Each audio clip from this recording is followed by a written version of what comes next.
Hola chicos, hoy vamos a estudiar el teorema de Pitágoras. Algunas veces, en otros años que he dado clase, pues bueno, cuando estudiábamos una figura como era el rombo, ejemplo, un rombo,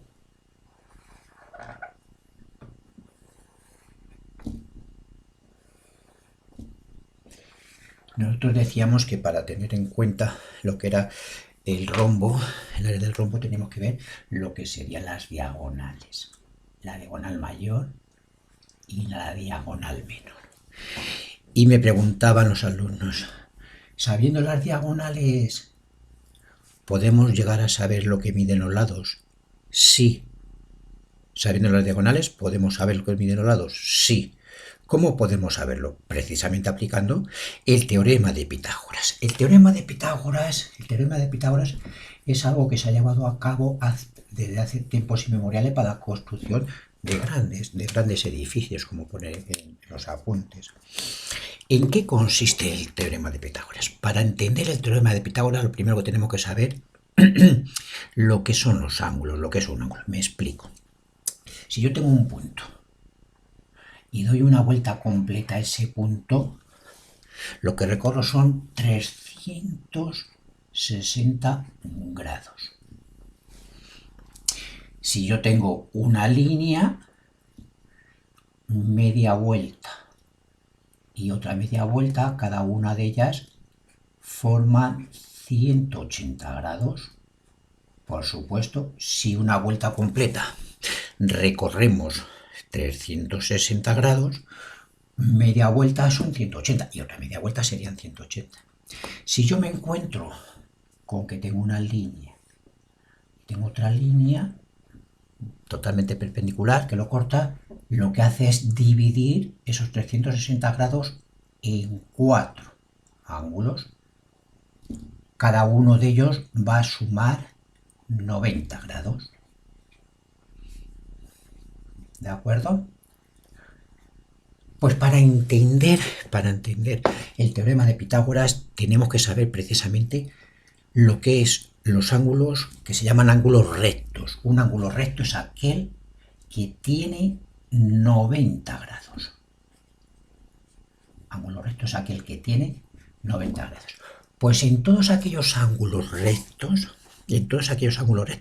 se puede aplicar lo que se llama el teorema de Pitágoras. Vamos a ello.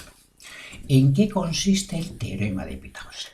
Pues el teorema de Pitágoras se puede aplicar siempre donde se forme un ángulo recto. Vamos a encontrarnos, por ejemplo, con un triángulo. Un triángulo que está formado por dos lados formando ángulo recto. ¿De acuerdo? A cada uno de los lados que forma el ángulo recto se les llama cateto. Tendríamos dos catetos, que son los que forman el ángulo recto. Y el lado contrario a los catetos se le llama hipotenusa. ¿Vale? Es decir, para que se pueda aplicar el teorema de Pitágoras tiene que haber un ángulo recto. Si no es ángulo recto no se puede aplicar. Los lados que forman el ángulo recto, que son de 90 grados, se les llama catetos. Y al lado contrario de los lados que forman el ángulo recto se le llama hipotenusa. Pues bien, aquí el teorema de Pitágoras nos dice que hay una fórmula, que es que la hipotenusa al cuadrado es igual a la suma de los dos catetos. Si a este le llamamos A y a este le llamamos B, pues sería la suma de A más B al cuadrado. Vamos a poner aquí el nombre. Este sería A, cateto A y cateto B. Esta fórmula, la hipotenusa al cuadrado es igual a la suma de los catetos al cuadrado. Es decir, transpongo término, si lo contrario de elevar al cuadrado es la raíz cuadrada. Quiere decir que hipotenusa es igual a la raíz cuadrada de la suma de los catetos al cuadrado. Vamos a imaginarnos que yo tengo un triángulo en el cual, pongo aquí el ejemplo, este lado me mide 4 metros y este 3 metros. Y la pregunta es, ¿cuánto mide el otro lado? Le vamos a llamar X. En este caso sería la hipotenusa. La hipotenusa en este caso sería igual a la raíz cuadrada de 4 al cuadrado más 3 al cuadrado. Esto sería igual, lo voy a hacer con rojo. Hipotenusa sería igual a la raíz cuadrada de 4 al cuadrado son 16. 3 al cuadrado 9. Esto sería igual a la raíz cuadrada de 25. Por lo tanto, en este caso, la hipotenusa, que la hemos llamado X, sería igual a 5. ¿De acuerdo? Con eso hemos hallado lo que sería la raíz el lado opuesto a la hipotenusa. Hay que tener en cuenta el teorema de Pitágoras y los lados que forman el ángulo recto, catetos. El lado contrario a los que forman ángulos rectos, hipotenusas. Bien, vamos a suponer, claro, como hemos hecho hasta ahora, atendiendo a la fórmula principal, pues podemos averiguar, podemos averiguar lo demás. Si la hipotenusa es igual a la raíz cuadrada de a al cuadrado más b al cuadrado, tratemos de imaginarnos que yo quiero averiguar, en este caso atendiendo a esta fórmula, lo que sería el lado b. Me explico. La hipotenusa al cuadrado es igual a la suma de los catetos al cuadrado.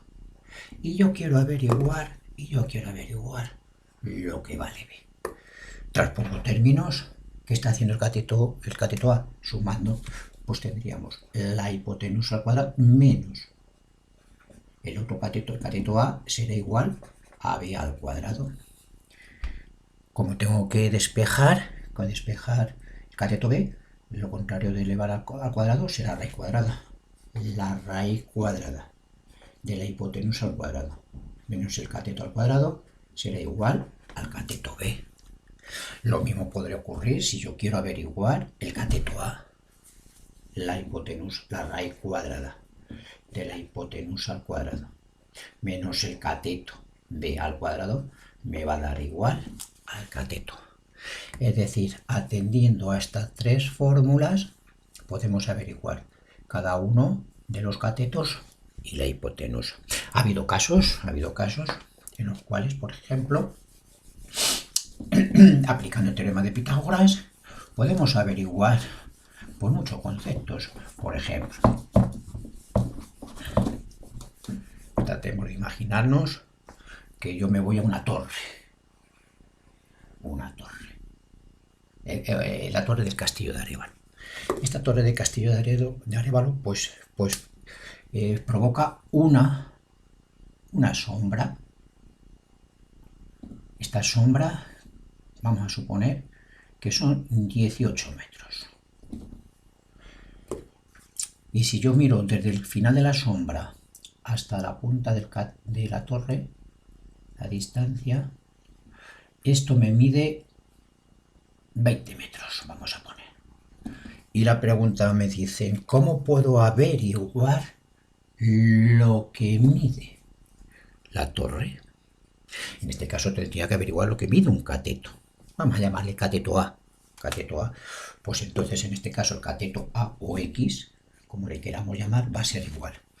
Como es un cateto, la raíz cuadrada de la hipotenusa al cuadrado menos el otro cateto al cuadrado.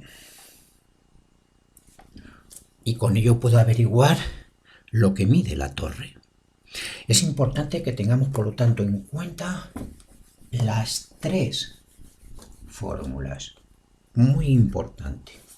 La hipotenusa es igual a la raíz cuadrada de la suma de los catetos al cuadrado. Y a partir de aquí, el cateto A es igual a la raíz cuadrada de la hipotenusa al cuadrado menos el otro cateto al cuadrado, y el cateto B es igual a la raíz cuadrada de la hipotenusa al cuadrado menos el cateto A al cuadrado. Muy importante. Claro, aquí nos encontramos con un problema, que por eso a lo mejor voy a estar un poquito más de tiempo hoy, que es recordar cómo se hallaba la raíz cuadrada. Cómo se hallaba la raíz cuadrada. Para eso lo voy a tratar de repasar un poquito. Es un poquito más de tiempo hoy, pero bueno, yo creo que es importante. Recordamos cómo hacíamos para hallar la raíz cuadrada de un número. Por ejemplo, vamos a tener un número de 4 cifras, 1235. ¿Vale? Para hallar la raíz cuadrada de un número, lo primero que hacemos es separar de derecha a izquierda las cifras que tiene el número. En este caso son 4, porque queda 2 y 2. Si no, siempre quedaría impar aquí. Cogiendo el primer par de cifras, buscamos un número que multiplicado por sí mismo me dé lo más cercano posible a 12, sin pasarme. 4 por 4, 16, me paso, pues sería el 3. 3 por 3, 9. Y resto. 12 menos 9, 3. Y bajo el siguiente par de cifras. Y ahora aquí está lo importante, lo más complicado. Ahora, bajo el doble de este número, en este caso sería 6.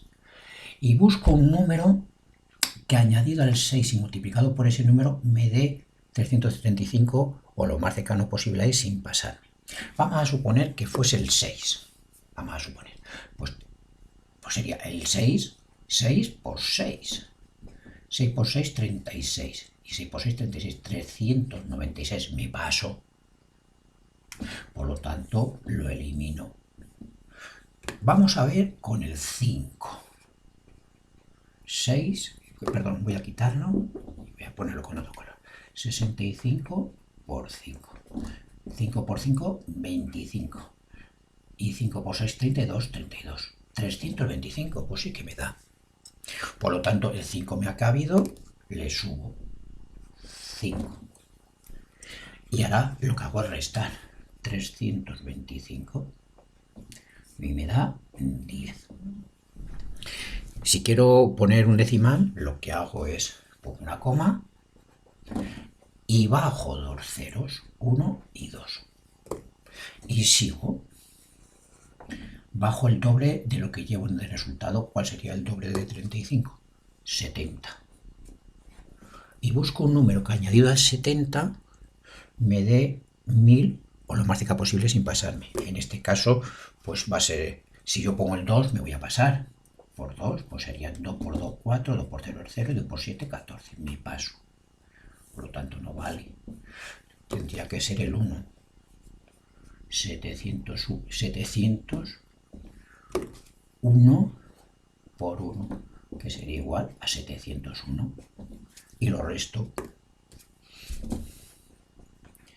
Y me daría 299. Con lo cual, yo subiría el otro número.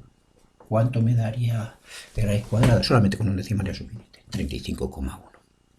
Venga, espero que os haya resultado fácil para aprender. Es un tema, el de hoy, bastante complicado. Gracias.